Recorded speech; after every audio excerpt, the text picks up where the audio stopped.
Here's something to ponder. Would many guys have been better off if they never discovered sections of the manosphere? If they made their own mistakes and learnt what life was in relation to them in a tactile sense, in a more real sense, rather than behind screens and being stuck in theory in such abstract ways, particularly for people who aren't intellectually curious by nature. It's kind of like forcing an extrovert to live an introvert's life. It comes off the back of a few videos I've made recently where I've talked to a lot of guys online and they just repeat one-liners that they've heard from other people who have thought about stuff and internalized stuff. And they're just repeating the lines but not chewing on it themselves to form their own language and speaking their own words. They resemble college students who never leave college. This place between mum and dad and, going out on life on their own, paying the bills, being responsible, and finally finding and constructing a life that's theirs. A lot of the guys in the comments section and men I speak to, their lexicon resembles an old pot-smoking hipster with a ponytail still doing poetry slams at university cafes, talking about the system, man. It's almost like they're stuck in a manosphere red pellet limbo.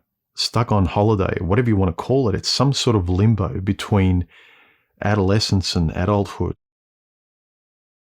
I was talking to Boffin recently on my Discord and he said risk management is an important topic that's not discussed very much in the manosphere.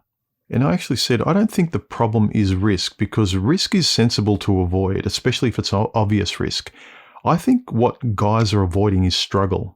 It's how you can know yourself through struggle. It's not risk avoidance, it's struggle avoidance, a necessary struggle avoidance that particularly with a man, with a male, can tend to bear fruit in terms of ways in which a man can know himself.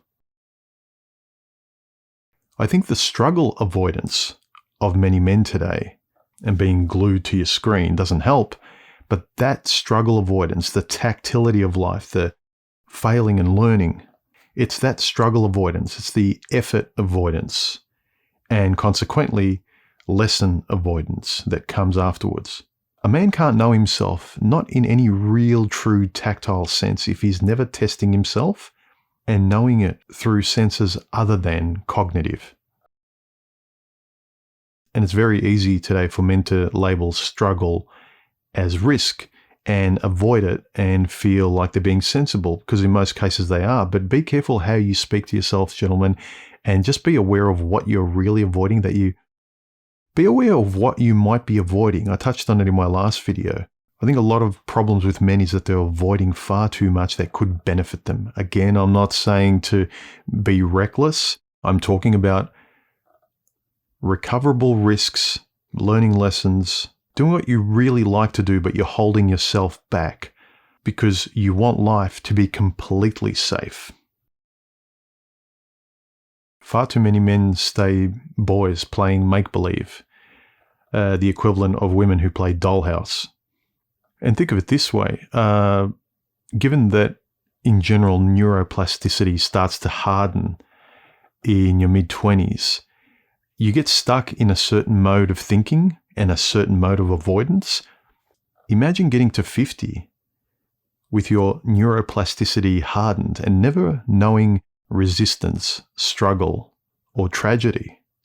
Imagine the psychological impact for that man. There's no chance for him. I'd be interested to know your comments in the comment section below this video, guys. Please share your comments around with everyone else. The discussion under these videos is great. Keep it coming.